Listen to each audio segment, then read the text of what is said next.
Whoa, what is going on? Okay, there we go. Music is off. We're rocking and rolling. How are you guys feeling? 1 out of 10. How are you feeling? So good, man. I feel great. How are you feeling? I feel awesome. good. We've got a lot going on, guys. Look at this full packed house we have that is doing their thing. They're on lunch right now. We just did a whole 2-day event, and we are on low sleep and a whole lot of coffee. And we're in the middle of a 3-day event. Yes. And where we're feeding these guys physically, we're feeding you guys mentally. So Yes. Thanks for being here. Absolutely. I'm so glad every single one of you are here. We just served about 100 entrepreneurs who are building their businesses, helping them do that. And then now we're here teaching and guiding you as to becoming the best leader that you can be. Are you ready for this? I'm ready, bro. I'm ready. I'm excited because we've been going hard, right? We've been building a lot of stuff. And I'm excited because we get to share with you guys every single day behind the scenes of what we're building, what we're doing, how we're growing, the challenges we face, the raw, the real. And it's only getting better because we're building some very special things, and you guys are going to be a part of many of the things we're building. That's right. So leadership is such a big topic that I want to dive into. And while I'm covering it, Andrew, I'm actually going to send you this link so you have it. Oh, sweet. Thank you. And you can just jump straight on the Zoom. Guys, we're getting 1% better every single day. Every day. And I think we're doing pretty good at it. Pretty darn good. All right, Andrew, I'm going to text it to you in your messages. Hey, while we're doing this, guys, type in the chat, how are you feeling? 1 out of 10. Get this chat burning up, guys. Get it flowing. And after you type in the chat 1 out of 10 how you're feeling, put in a win. What's a win of yours? Oh, yes. We want to hear your wins. What is something going on in your life right now that you feel good about? You know, right now a win of ours is the fact that we are doing this 3-day event while also doing this live and staying consistent every step of the way. And I just got some food in my stomach. So I'm feeling a 10 and I'm feeling grateful. And my win is that we're still here, day 11. We have not skipped a day and we will not skip a day. Absolutely. We're here with you guys and we're going to see it through. We got so much to cover today about leadership. And Leo, as we were reviewing the topic before we went live, I was very excited about this episode because I think it's a huge piece. You know, as John Maxwell said, we don't build a business, we build people, and people build businesses. Right. And a lot of our people are business owners. And as we build and as we grow, I was in the grind and hustle for so long, and I didn't realize that the main thing I was missing was to become, type it in the chat, become a great leader. That's right. And that changed everything. So thank you for that. You showed me a lot about leadership and helped break down where I was missing, which made me a lot better leader. Absolutely, guys. So let's jump into this topic. We're going to cover 5 deep fundamentals and core values and core pieces of a leader, which is number 1, the heart of leadership, vision and purpose. Number 2 is going to be building influence through authenticity. Number 3 is going to be the power of decision making and ownership. Number 4 is empowering and growing your tribe. And number 5 is lead yourself first. And we're going to break these down one by one. And at the end of this, you're going to uncover how 2025 will be your year to become the best leader that you can possibly make yourself out to be. You ready to rock and roll? I'm ready to jump in, brother. All right, let's start with number 1, which is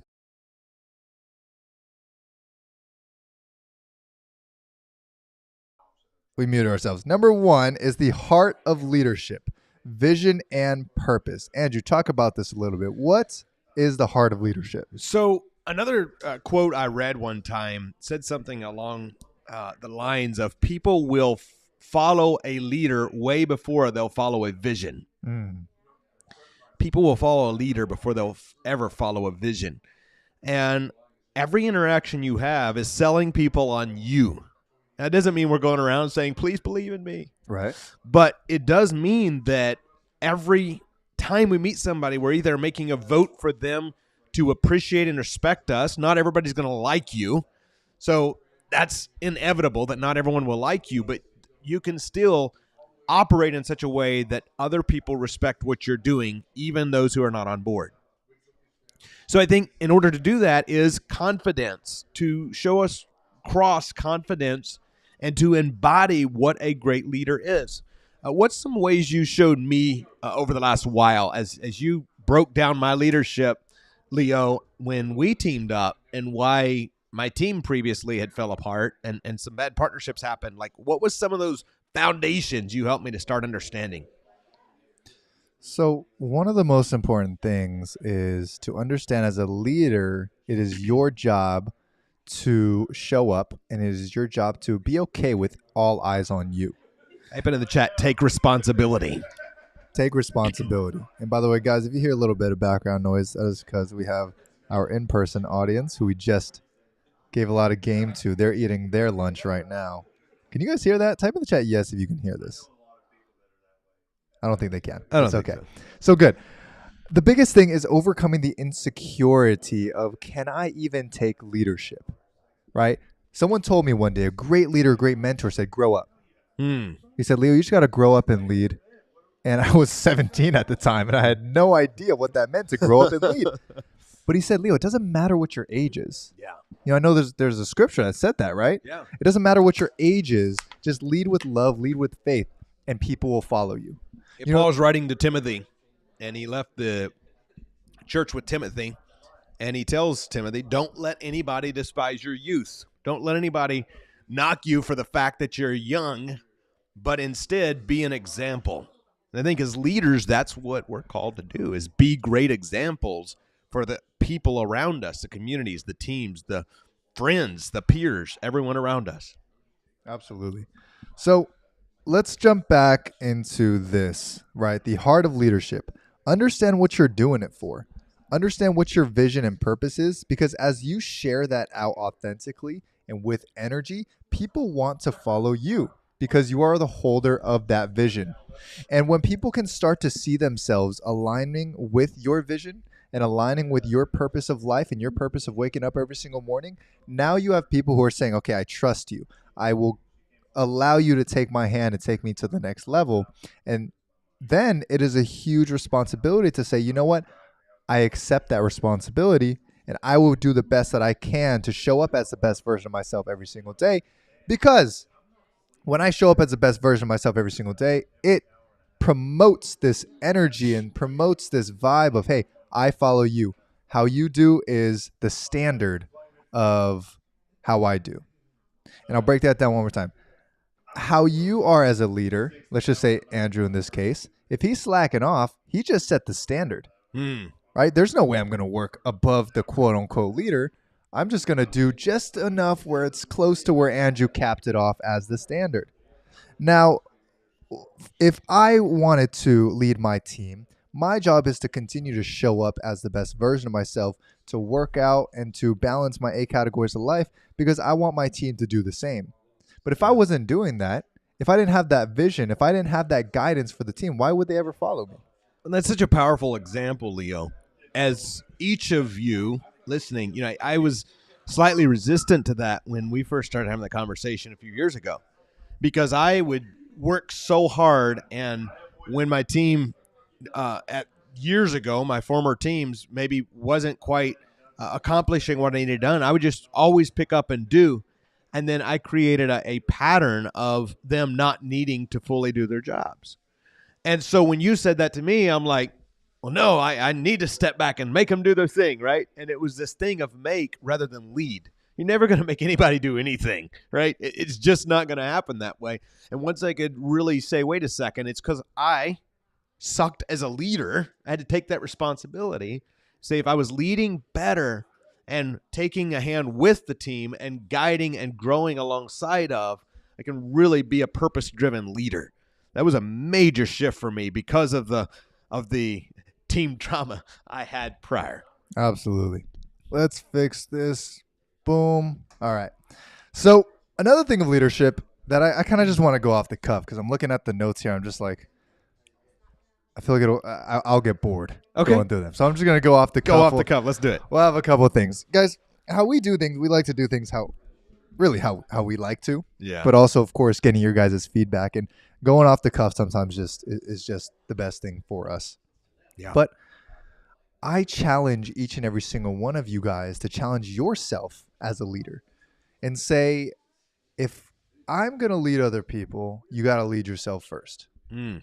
If I'm slobby, if I'm unorganized, if I'm telling people to do something and I'm not doing it, it just doesn't make any sense. If it doesn't make sense to you, Andrew, Yeah. why would it make sense to anyone that's following you? Right. If it doesn't make sense to me, why would it make sense to any of you guys? So, us being leaders here on this daily show, on this Life by Design show, we make sure as we're teaching, we have done it before and tested it, or it's something that we're already in the midst of doing. And we'll only give our experience based upon it. I was a really terrible leader when I first started building business. I would hire a VA and I would treat them as a robot because I had no idea how to treat a virtual assistant. Yeah. And I led them very terribly. I didn't know what to give them. I didn't know how to guide them. I didn't know how to text them. And I was a terrible leader. And I would always blame them for being bad at their job. But it really was me not leading in the right direction. Yeah. That's a powerful example because I was relating so much to that because that's how I did the first 2 times.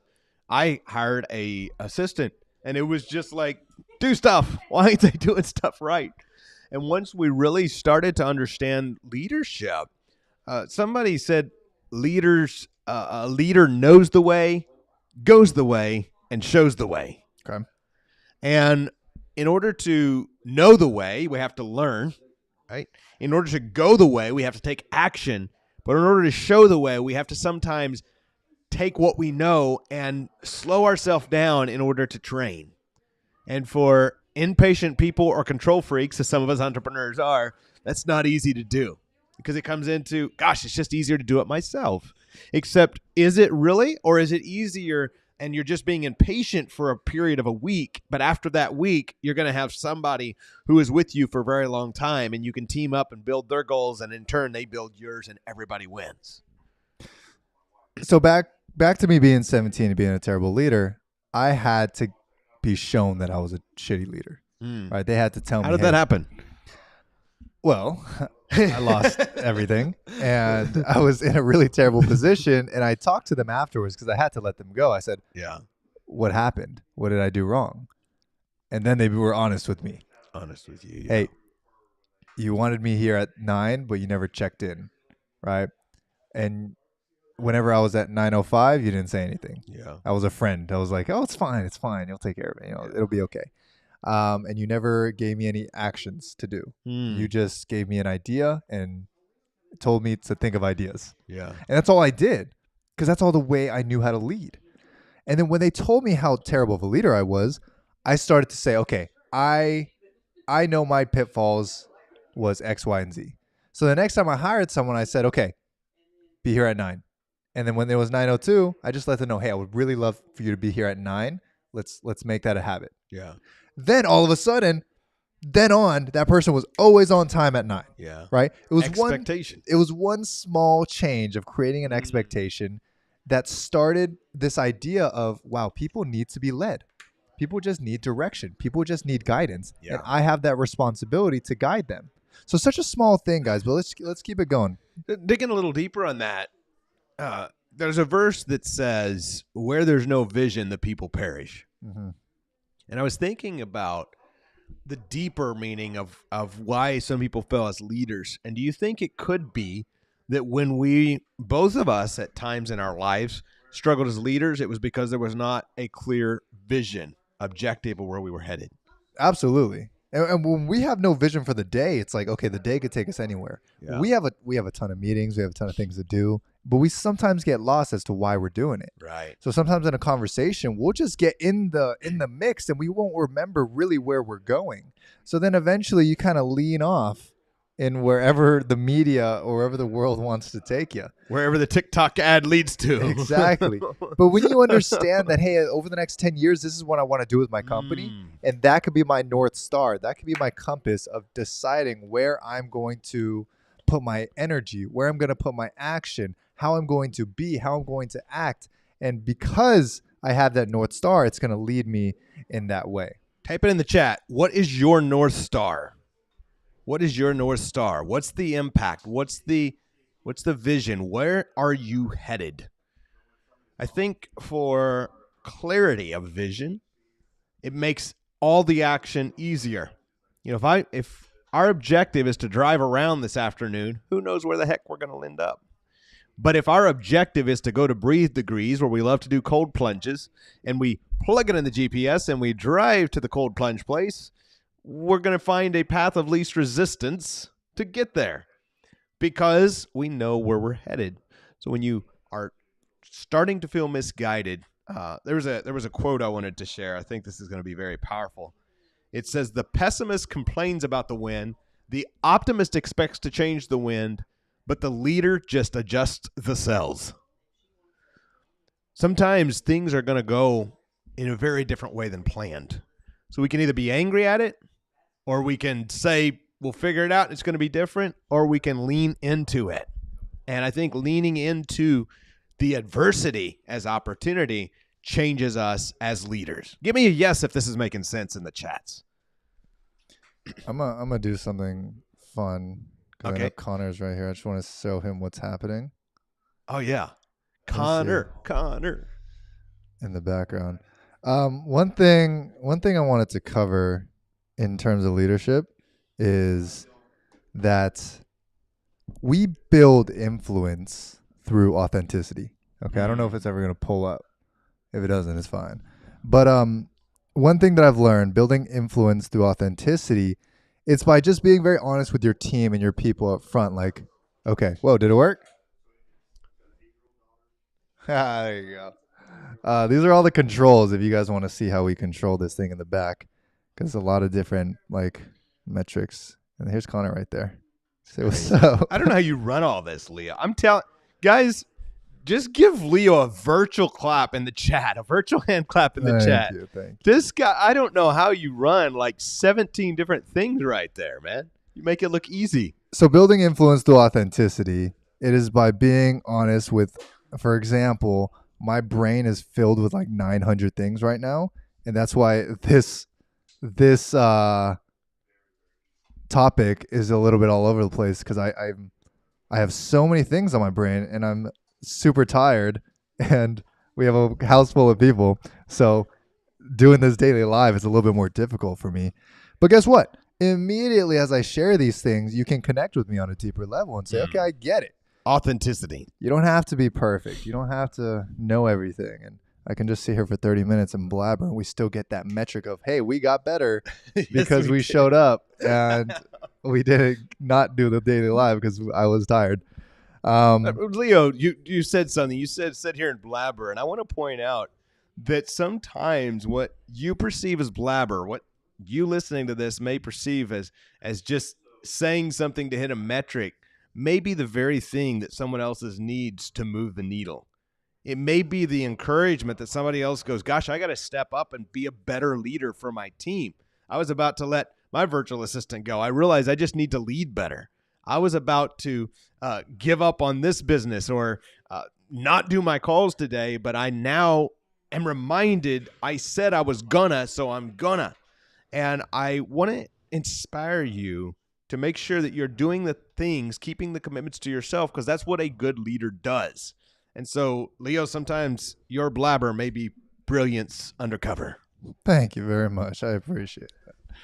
Oh, okay. Leading by action. And this is such an important thing, because as you lead yourself, as you become a person of discipline and showing up every day, your team is just going to follow you because they're inspired by you.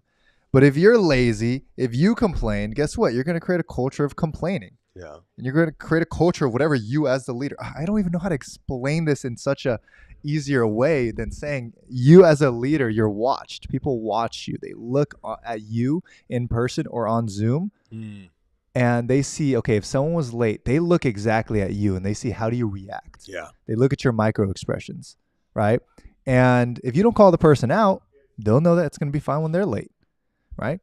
Being late is one thing, but also attitude, right? Bad attitude, good attitude. Do you get rewarded for good attitude? Do you show, how do you say show? Do you shine a light on the negative attitude that someone has, right? Because that person is bringing in poison. I don't want poison in. If you're bringing poison into the house, I will tell you, do not bring that in the house. Get it out. Leave that out and do not bring that any. Why would you ever do that? Because if that gets in any of our food, we're dead. or the dog's food And you say or anywhere that, else. you point those things out right away. That is what a leader does. Yeah, I think that's powerful. A good example, Leo, of leadership. Because as leaders, it's not just about being a leader in good times. It is, how do you deal with the negative things? How do you deal when things go wrong? How are you reacting to wrong situations? How are you reacting to the team's appreciation and growth, or sometimes the challenges that they face? And so being able to step up and be a leader, which again comes back to taking responsibility, because if I want to take credit when things go good, I got to take responsibility when they don't. And being able to take that ownership and say, hey, it's on me. If I'm the leader, it's on me. If this is resonating in the chat, just type in, I am becoming a great leader. I want this to be an affirmation for you. I am becoming a great leader. Next piece that I want to cover that's going to be very important is the power of decision making and ownership. Ooh, this is good. Decision fatigue is the biggest thing that holds us all back. Asking ourselves, what should I do? And then not knowing. So then you don't do a thing for 6 days. Or, hey, should I hire this person? Should I fire this person? Should I invest in this? Should I eat this? Any decision. We make thousands and thousands and thousands and thousands of decisions every single day. And when you're fatigued on a decision, when you hold back on a decision, that creates disruption in your entire life. If you're in a rut, if you're not in a great financial place, if your mind's not in a great place, it's because of decision fatigue. One of the best things and best traits of a leader is the fact that they make big and fast decisions. Make decisions fast. How do we do that, Andrew? So I think it comes back to your compass, your North Star, like you was talking about. And then we ask ourselves, where does this decision align with my values and my North Star? Because if the thing that we're looking at is a distraction, then we have to move along. If the thing we're looking at propels us to our goal, then does it align with our values? If it propels us to our goal and it aligns with our values of helping others and building community around us, then it's absolutely the right decision. But you have to always come back to that compass, to that North Star, to know if it's taking you there. And you have to always align it to your values, because you can say, hey, this gets me to X amount of money, sales, but then what if you had to do something unethical to do that? Well, then that doesn't align with our values. So we will not do that thing. We will only do things that help grow in alignment with our values. Does this support our community? Does this add value to our community? If the answer is yes, then we should do it. So understanding how those marry together is the biggest thing of all. And I think that's something I didn't understand as a leader in the beginning, was the importance of sharing your values with your team and building your team culture. Because if you're not in alignment on the values, you may be, as a leader, thinking we should go here and not do this thing because it doesn't align, but somebody on the team didn't even know that because you hadn't communicated it. Make sure that you and your team are on the same wavelength when it comes to your values. Absolutely. So let's keep breaking these down, because my mind is working on 9 things, and I'm doing my best. I really am doing my best. Empowering and growing your tribe. Okay, this is a place that I want to lean on, because this is what helped us the most. What's happening right now is my mind's all over the place because I'm dealing with something that I'm going to handle in just a minute. But Andrew's right here to handle it. Yeah. Andrew is someone who's a part of my tribe, my inner circle. And because of that, I'll have days where I'm struggling, where I have to handle things, or we have 19 projects going on. But what happens is when you have good people in your tribe, they support you, they guide you, they lead you, they put you in a good direction. And I want you to be able to build that tribe, because you, just like me, will also have hard days. And you will also have moments where you just need that support. So, Andrew, how do we build that tribe and start to empower that tribe around us? So the first thing is, and I want you to type this in the chat, ask great questions. Then when I met Leo and we connected, we became great friends. We started having conversations. I realized that when I would go to networking events, I was going with, I want to raise X amount of money. I want to do X. I want to get X deals. And was very focused on accomplishing a certain result. And I learned from Leo, those of you who know Leo, he asks incredible questions. And I started to learn, in order to get great answers, I have to ask better questions.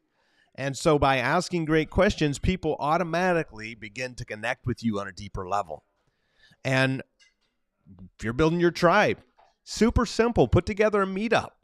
Now, I'm going to simplify what that could mean. That could mean you and 3 other people going to a dinner. It doesn't have to be some 100-person meetup like we sometimes put on where you bring a bunch of people together and cater dinner. It could literally be, my first event was 6 people. It could literally be you and 2 other people at a dinner eating and talking about life or business. That could be the beginning of your tribe. Type in the chat, TRE, target rich environments. Find places to where your people roam, your type of people are, and plug into those communities. That's great. TREs is where I built my tribe, and I started to get around great people who would support me. And 2, 3, 4, 5 years later, we have an incredible community of people. Some of them are here in the home right now eating. Hello. We have our inner circle of incredible individuals that support us. Yeah. And our job as leaders is to say, okay, I'm going to continue growing this tribe, because as I bring more resources into the tribe, it's going to help everyone else out. Mm-hmm. Right. And you think back to years, thousands of years ago, when tribes were such a big thing initially, right? Yeah. You had to be in a tribe to survive. And if you weren't, hey, it's less likely to survive. Yeah. We think it's still today, right? Mm-hmm. Where you still have to build your tribe. We have people in our community who are incredible financially, who are incredible with crypto, who are incredible with real estate, who are incredible with so many different things. And you bring them together, and now you have so many resources Right. to take on this 2025, to take on this new generation, to take on another whatever they put out next. Yeah. We're so much better together. And I think understanding the power of abundance and momentum, and that helping others get what they want actually multiplies what you want. When you start to understand that concept, the spiritual law of sowing and reaping, that giving, you always receive back more than you gave. And it starts to, although it may not totally make logical sense to the human brain or on a spreadsheet, you can actually start stepping into that at a new level. And that's what we're experiencing here in the studio with some of the people who are here in person, is watching them step into that at a next level. That's right. So guys, we're gonna keep this one at 30. We're gonna keep this one at 30 since we have another 6 hours. Yeah, and then a Six. lot more than that. We got another 6 hours of teaching our in-person squad. So we're gonna take some time to eat and to get some food in our stomachs so we can keep serving our people. And we'll be back here tomorrow at noon PST, 3 p.m. EST. And we'll get a little bit more sleep tonight so I can serve you guys a little bit better. But know next week that we are going to be not doing in-person events. So we'll have a lot more time to prepare these and to get sleep and get rest. But we're doing the best we can, guys. And those of you who are continually hopping on every day, We appreciate it. continue to give us that grace, and we appreciate you guys for continuing to learn every single day. But just know we're not going to stop showing up. Even if we get an hour of sleep, we're going to keep showing up and doing the best we can. I think that's what leadership is. That's what leadership is. We're going to get better every day. Next week is going to be incredible. Tomorrow's going to be fun. We got a fun topic tomorrow. A lot more to do. Thank you guys for showing up. Go get yourself some lunch or dinner, whatever the part of the country you're in. If you haven't already, we're going to grab something to eat, and we'll see you guys tomorrow. Same place, same time. Peace. Bye-bye. Bye, guys.